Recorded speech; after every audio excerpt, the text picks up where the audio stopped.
suas Bíblias em Deuteronômio capítulo 10. Deuteronômio capítulo 10. Nós vamos ler do versículo de número 12 até o versículo de número 22. Deuteronômio 10, 12 a 22.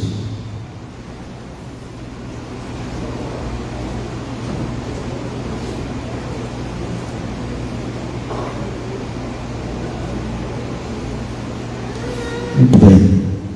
Diz assim o texto bíblico: Agora, pois, ó Israel, que é que o Senhor requer de ti? Não é que temas o Senhor teu Deus e andes em todos os seus caminhos, e ames e sirvas ao Senhor teu Deus de todo o teu coração, de toda a tua alma, para guardares os mandamentos do Senhor e os seus estatutos que hoje te ordeno para o teu bem. Eis que os céus e os céus dos céus são do Senhor teu Deus, a terra e tudo que nela há. Tão somente o Senhor se afeiçoou a teus pais para os amar, e vós outros, descendentes deles, escolheu de todos os povos, como hoje se vê. Circuncidai, pois, o vosso coração, e não mais endureçais a vossa cerviz, pois o Senhor, vosso Deus, é o Deus dos deuses e o Senhor dos senhores, o Deus grande, poderoso e temível, que não faz acepção de pessoas, nem aceita suborno, que faz justiça ao órfão e à viúva, e ama o estrangeiro, dando-lhe pão e vestes.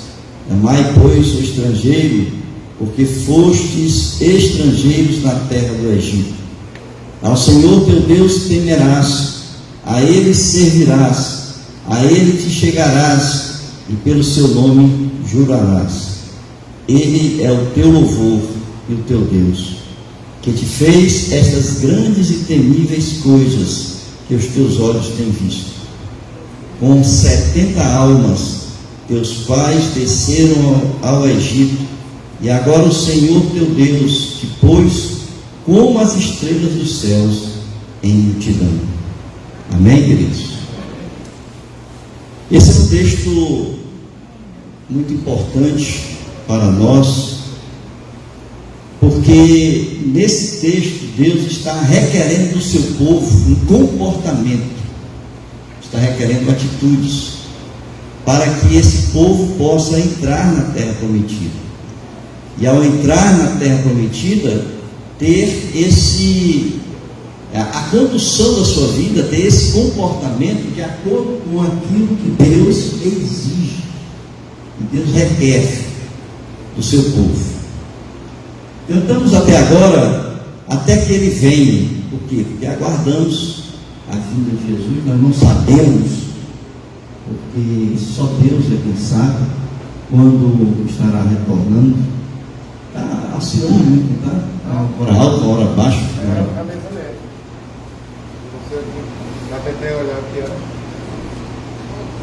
Nós não sabemos quando é que o Senhor Jesus vai voltar. Para trocar, né?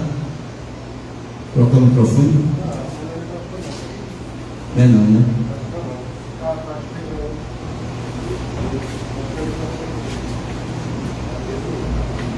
Alô?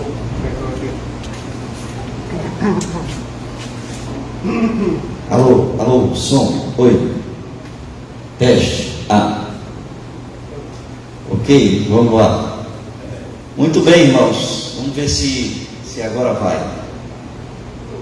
Então, o que eu estou falando é que nós temos a promessa da nossa terra prometida, a nova Jerusalém celestial. Nós vamos morar lá, todos nós vamos para a Jerusalém celestial, promessa do Senhor que Ele nos deu, Ele nos concedeu no momento da nossa conversão, quando ali aceitamos Jesus como nosso único e suficiente Salvador, Senhor e Salvador da nossa vida.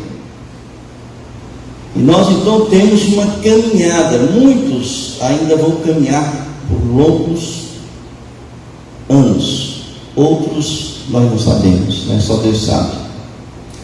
Mas aqui nesse momento em que Moisés está falando ao povo, é aquele momento que antecede a entrada na terra prometida.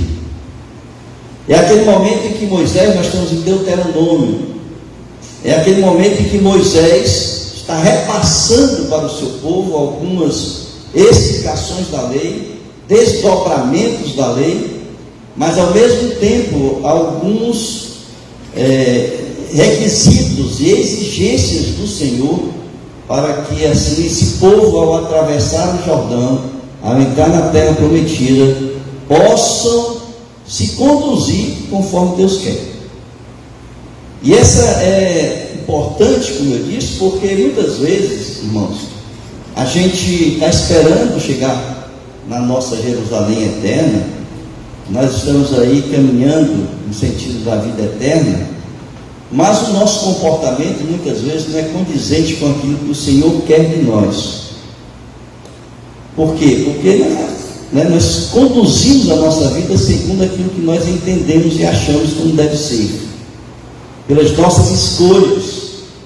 Dificilmente ou raramente pessoas, quando vão tomar suas decisões, quando vão fazer as suas escolhas, consultam primeiro a palavra de Deus para ver se elas estão de acordo com a palavra. Nós tomamos segundo os nossos preconceitos, conceitos já formados na nossa vida, e segundo os nossos entendimentos e a nossa sabedoria de vida. E na verdade, o que nós precisamos fazer é olhar para o que Deus requer de cada um de nós. E aqui nesse texto, nós não vamos concluir, na verdade, esse texto hoje pela manhã, porque eu fui preparando, e a questão que a gente vai preparando vai se aprofundando no tema, e eu vou deixar para o próximo domingo grande parte dessa mensagem, porque no próximo domingo nós vamos ter o aulão. Então aí a gente vai pegar todos os conceitos e princípios que estão aqui na palavra de Deus. Mas veja, Deus requer algumas coisas da gente. Deus requer que a gente tenha, vocês podem olhar aí no versículo 12, logo no primeiro versículo, está dizendo: agora, pois, ó Israel, o que é que o Senhor requer de ti? Requer do povo que está entrando na terra prometida, requer da gente como igreja também, tá certo? E ele então coloca pelo menos 3 coisas aqui, depois dos outros versículos tem muito mais coisas para a gente olhar do que ele requer, mas no versículo 12 logo ele diz assim: temer ao Senhor. Temer ao Senhor. Segundo, andar em todos os seus caminhos. Terceiro, amar o Senhor. Às vezes você pensa, olhando para esses 3 requisitos, você pensa que é uma coisa fácil, você pensa que é uma coisa simples, mas não é. Moisés, quando ele está chamando aqui o povo, ele está chamando para uma decisão imediata, ele está chamando a atenção para aquilo que é necessário. E se não fosse coisa tão complexa para nós, Moisés não estava chamando a atenção. Quando ele diz agora, quer dizer, a partir desse momento, você tem que decidir seguir exatamente o que Deus quer da sua vida. Não é mais como você quer. Percebam que eles passaram 40 anos no deserto, murmurando, se rebelando, um povo rebelde. Portanto, aquilo que vinha na cabeça, eles faziam.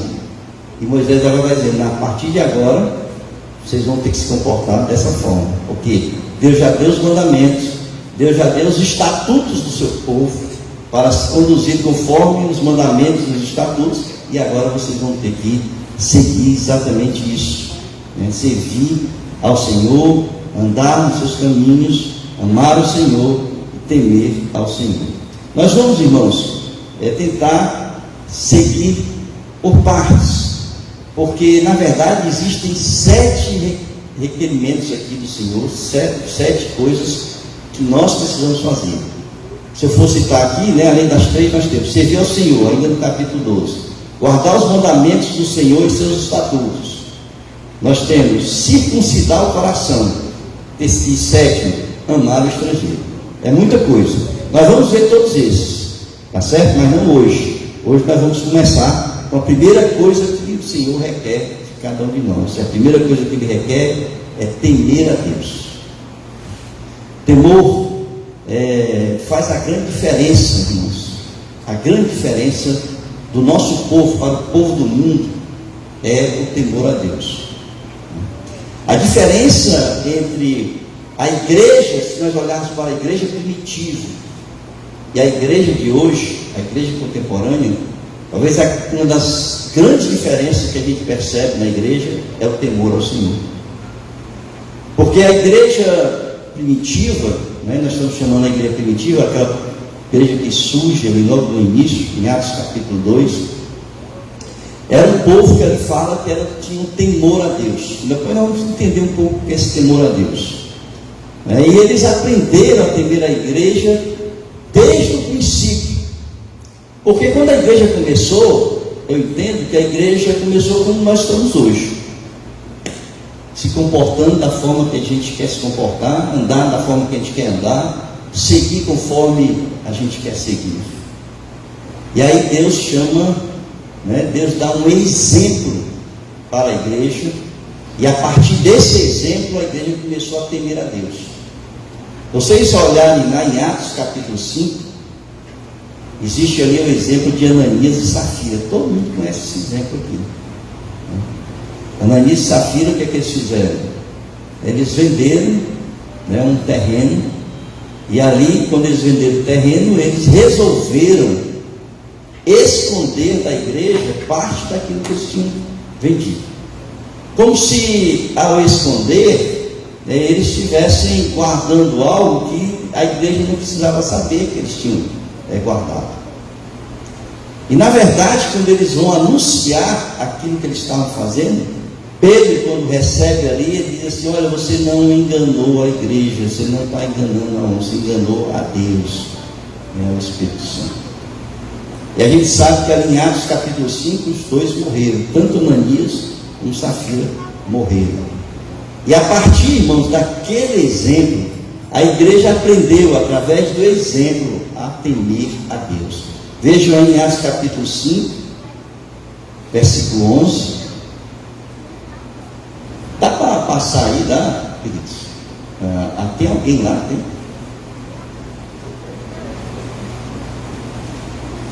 Está passando aí, vá. Passa.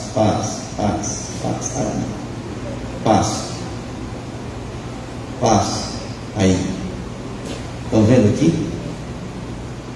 Diz assim: e sobreveio, depois morreram ali Ananias e Safira. O que aconteceu? Grande temor em toda a igreja, né? Sobreveio grande temor a toda a igreja e a todos quantos ouviram a notícia destes acontecimentos. Toda a igreja, não é apenas parte da igreja, mas toda a igreja, a partir daquele momento, aprenderam o que é temer a Deus. Aí a gente então precisa entender que, passe aí, o que é esse conceito de temer a Deus. A partir desse exemplo ali em Atos capítulo 5, a gente pode visualizar bem o que é isso. Porque eles conheciam Deus, já conheciam os ensinamentos, já sabiam quem era a pessoa de Deus, mas eles não tinham temor a Deus. E aí a gente precisa diferenciar: o temor a Deus não é medo da pessoa de Deus, não é medo do Deus que nós cremos, da pessoa, mas temer a Deus é temer as consequências dos nossos atos errados. É como, irmãos, a gente viver num mundo onde vivemos à margem da lei. Porque quando nós vivemos no mundo e nós obedecemos a lei, nós obedecemos porque sabemos que se formos presos, nós seremos incriminados. há um juízo, há uma justiça para aqueles que não cumprem a lei. Da mesma forma, né, aqueles que vivem à margem da lei são aqueles que não têm temor nenhum à lei, porque não temem serem presos, como muitos já foram, saíram e voltaram, mas vivem à margem da lei. A pessoa que não tem temor a Deus é aquela pessoa que anda em obediência à palavra de Deus. É aquela pessoa que sabe que se desviar um pouco para a direita ou para a esquerda, em qualquer momento da sua vida, terá um juízo sobre a sua vida. A justiça de Deus recairá sobre a sua vida. Então, aquele que tem temor a Deus é aquele que anda certinho na palavra de Deus, porque sabe que tem as consequências. E aí tem um texto que está em Deuteronômio capítulo 10, versículo 14, dizendo quem é a pessoa de Deus. Eis que os céus dos céus, os céus dos céus são do Senhor teu Deus, a terra e tudo o que nela há. Portanto, na pessoa de Deus nós precisamos ter reverência, nós precisamos ter respeito. Ele é Deus. Nós precisamos reconhecer que Ele é Senhor do universo, Ele é o Senhor dos senhores, Ele é o Deus dos deuses, Ele é a pessoa mais importante do universo, porque Ele é o Criador, sustentador, Ele é o nosso Salvador. Deus é tudo para nós. E diante de Deus, da sua majestade, da sua glória, da sua grandeza, nós nos curvamos humildemente diante dele, mas o fazemos em respeito ao que Ele é. Nós o respeitamos como Deus, mas o temor, o medo, a palavra temor é medo mesmo, deve vir pelas consequências da nossa desobediência. Quando nós desobedecemos ao Senhor, nós estamos ali requerendo do Senhor, na verdade, o juízo. Pode passar. Então vejam que o temor não é diretamente a pessoa de Deus, mas há o juízo de Deus sobre atitudes pecaminosas. Nossa, pode passar. Por isso é que o princípio da sabedoria é o temor a Deus, né? Ou seja, andar nos caminhos do Senhor, para que tudo aquilo nos proporcione coisas boas, né? Porque aquilo que Ele disse para Josué, não se desviar nem para a direita nem para a esquerda, e tudo aquilo que fizer que serás bem sucedido. Isto aí é o caminho da sabedoria, né, da felicidade e da nossa conquista, nossa vitória na vida. É a obediência, é seguir os passos do Senhor. Portanto, nós temos que evitar o erro, fazer tudo na nossa vida para que a gente não se desvie da palavra de Deus. É claro que isso exige conhecimento da palavra, né? Porque Jesus vai dizer o que? Errais porque não conheceis as Escrituras, né? Então nós precisamos conhecer as Escrituras, meditar nelas, como diz ali Salmo capítulo 1, dia e noite, para vivermos de acordo com a palavra de Deus, e assim não colocar o pé fora, porque sobre um erro recai o juízo de Deus. Pode passar. Então a primeira coisa que a gente precisa ter cuidado, né, para chegarmos lá na terra prometida, é andar debaixo do temor a Deus. A segunda coisa é andar em todos os caminhos de Deus, tá? Não existe, irmãos, caminhos opcionais, não existem desvios, não existem veredas, né? Existem caminhos de Deus, né? Deus não nos dá a opção de, em alguns momentos da nossa vida, a gente andar segundo a palavra de Deus. Em outros momentos da nossa vida, eu vou andar segundo aquilo que eu entendo. Deus não nos dá essa opção. Ou você é de Deus ou você não é. Você tem que ter seu coração completamente voltado para Deus. Ou você faz aquilo que Deus quer, ou você não é de Deus. Não existe esse meio termo, não existe murista, né? Aquele que fica em cima do muro. Não existe murista no Evangelho, não, irmãos. Ou você é, ou você não é. A palavra de Deus é sim, sim, não, não. Ou você é, ou você não é. Então não adianta você dizer que você é crente, metade crente. Porque a palavra vai dizer, eu acho que eu tenho esse texto aí que a gente vai ver depois. Se você errar em alguma coisa, você erra em tudo. Basta errar uma só coisa. Você perdeu todo o seu esforço que você fez a vida toda para seguir, andando segundo a palavra de Deus. Se você errou uma coisa, você errou tudo. Andar em todos os caminhos não quer dizer todos, não há exceção nos caminhos do Senhor. Passe aí, Salmo de número 18, versículo 30, diz assim: o caminho de Deus é perfeito, tá? A palavra do Senhor é provada, ele é escudo para todos os que nele se refugiam. Eu quero chamar a atenção para o que está logo no começo aí. O caminho do Senhor é o quê? Perfeito. O caminho do Senhor é perfeito. Se o caminho do Senhor é perfeito, por que eu vou procurar na minha vida andar por caminhos imperfeitos? Porque o caminho do homem é imperfeito. É gerado pela sua natureza pecaminosa, decaída.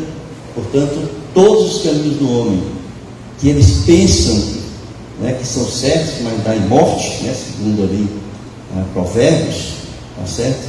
Por que eu vou escolher esses caminhos, irmãos? Se eu tenho um caminho de Deus que é perfeito, né? Passe aí. Significa dizer que andar nos caminhos de Deus é abrir mão dos nossos caminhos, né? Abrir mão. Por quê? Porque são imperfeitos, porque dão em caminhos de morte. Passe. Provérbios 16, 25. Há caminho que parece direito ao homem, né? Quantas vezes você pensou, por aqui, porque aqui é o teu caminho certo, né? E diz aí a palavra de Deus, mas afinal são caminhos de morte. Por quê? Porque são caminhos que nos desviam dos caminhos de Deus, tá?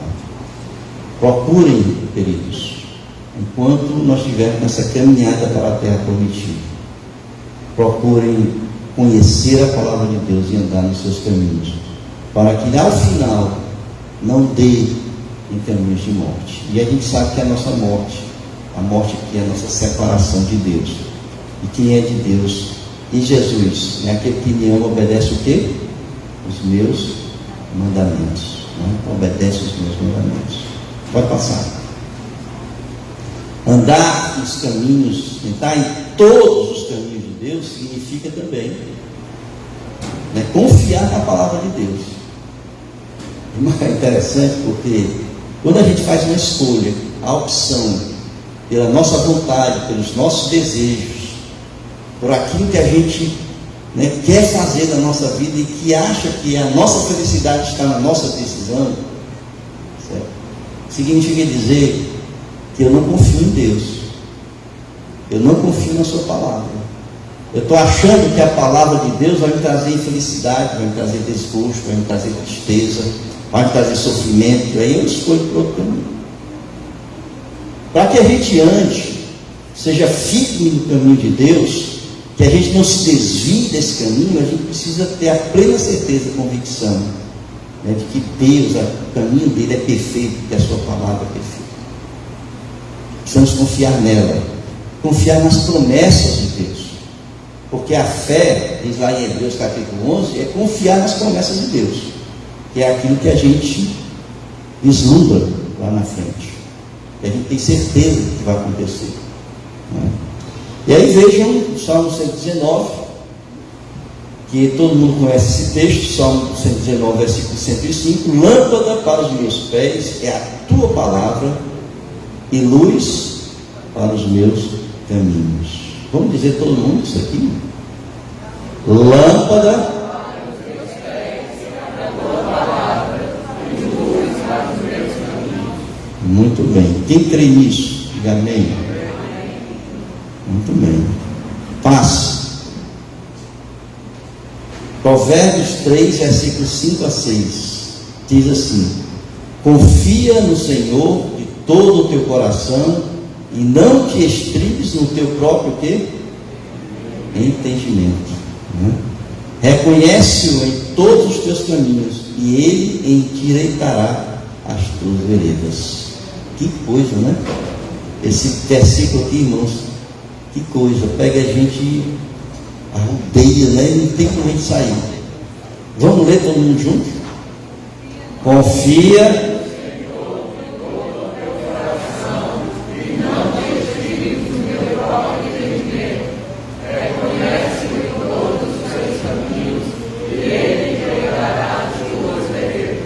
Amém, irmãos? Vocês acreditam nisso que vocês leram? Diga amém. Tudo bem, se não acreditar, você não vai fazer, tá certo? Tem que acreditar.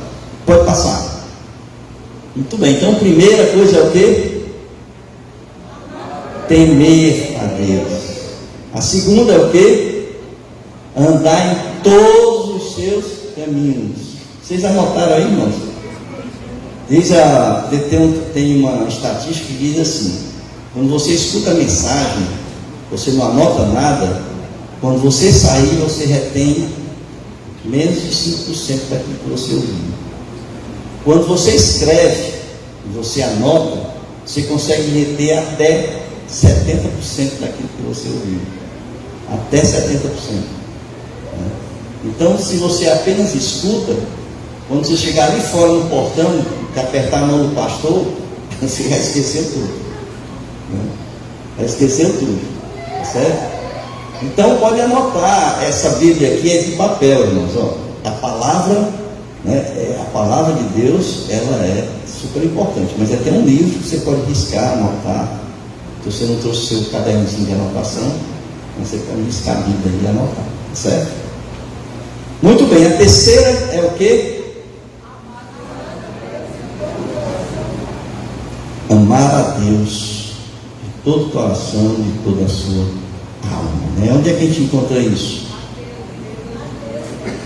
Esse é um dos mandamentos mais importantes para o cristão, porque não existe nada acima de Deus. Deus é o ser mais importante na sua vida. Você perguntar assim: quem é o ser mais importante da sua vida? Você vai dizer assim: é meu pai, né? Minha mãe, meu filho, tá certo? Talvez você diga assim: é meu cônjuge, né? Mas, irmãos, a pessoa mais importante na sua vida, mais importante, anote o que eu vou dizer, é Deus. Você pode viver sem seu pai, né? Quantos aqui já perderam os pais, né? Você pode viver sem seu cônjuge, você pode viver sem seus filhos, você pode viver sem a sua família toda, mas você não pode viver sem Deus. Deus é o único ser que está com você todos os dias, até a consumação dos séculos.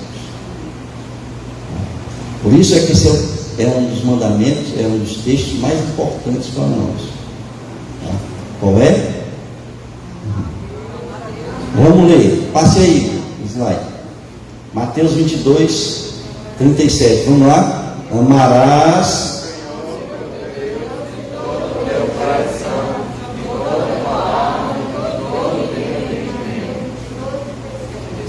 Mateus 22, 37. Amar a Deus de todo o seu coração, sentimento, né? De toda a tua alma, entendimento, de todo o teu entendimento, vontade. Então aqui tem emoção, vontade e entendimento. Deus, Ele é tudo para a gente. Deus é tudo para nós. Sem Deus nós não somos nada. Com Deus nós somos tudo, né? Então vejam que precisamos entender a característica desse amor a Deus, porque o amor a Deus, irmãos, pode passar. O amor a Deus não é só você dizer assim: eu amo a Deus, porque a Bíblia vai dizer: quem ama só de palavra, né, e não de atos, não ama. Eu costumo dizer que você pode nunca dizer para alguém que você ama essa pessoa por palavras, mas você pode dizer a vida toda que você ama uma pessoa quando você tem uma atitude de amor para com essa pessoa. O cuidado, o respeito, né, a atenção, o direcionamento, tá certo? Muitas coisas vão demonstrar que você ama essa pessoa. E a primeira coisa, a primeira característica do amor pode passar. Essa aí, ó. O amor ele não é hipócrita. Ou seja, o amor não é fingido. Está em Romanos capítulo 12, versículo 9. Deixa eu ver se tem aqui esse, senão a gente vai ter que ir. Romanos capítulo 12, versículo 9 vai dizer exatamente isso. O amor não seja hipócrita.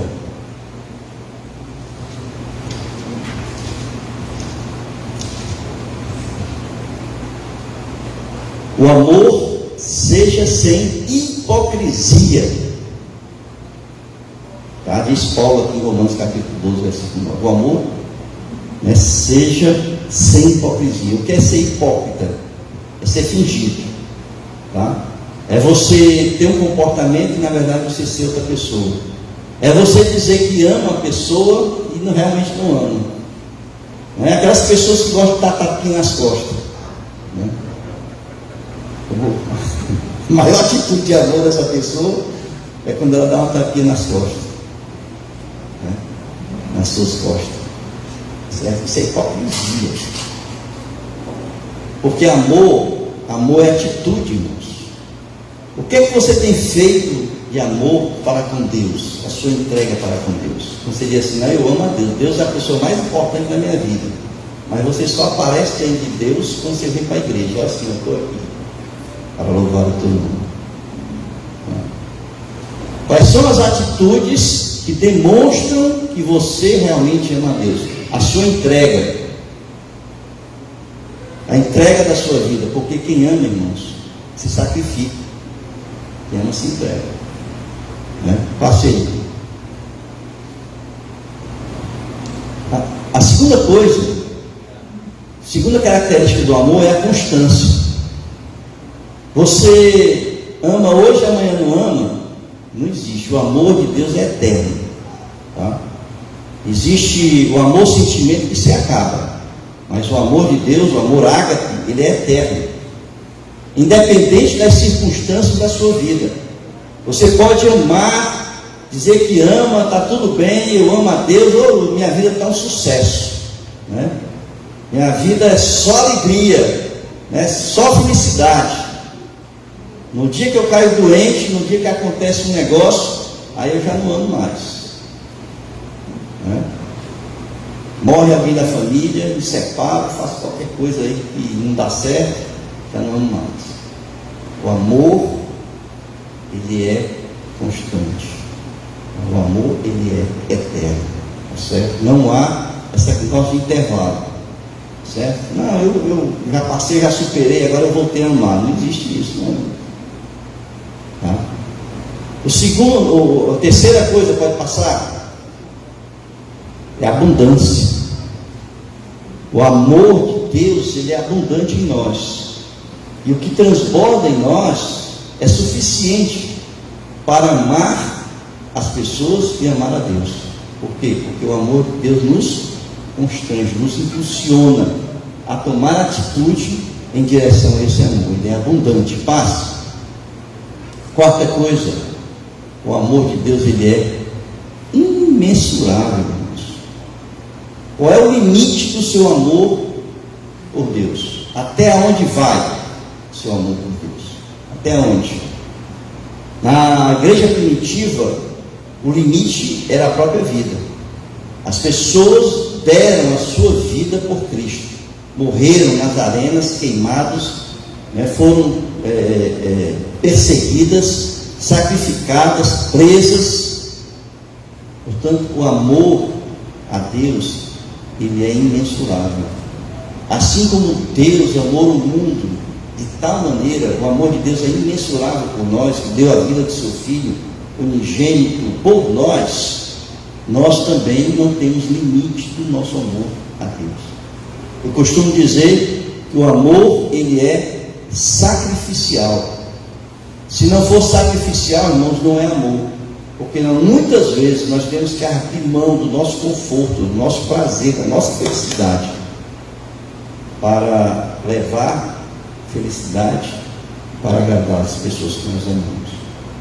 Muitas vezes, para agradar a Deus, nós precisamos abrir mão do nosso prazer, para poder assim viver em amor com Deus. E pode ter certeza que quando nós demonstramos o nosso amor por Deus e a Deus, nós recebemos chuvas de bênçãos sobre a nossa vida, né? Chuvas de bênçãos. Agora tenha certeza de que ninguém engana a Deus, que o seu coração Cristo conhece. Cristo sabe se realmente você ama a Deus. Então não tem como você estar tentando enganar as pessoas ou enganar a igreja de Cristo, porque Ele conhece o seu coração e sabe do tamanho, vamos dizer assim, né, do amor que você tem pelo Senhor.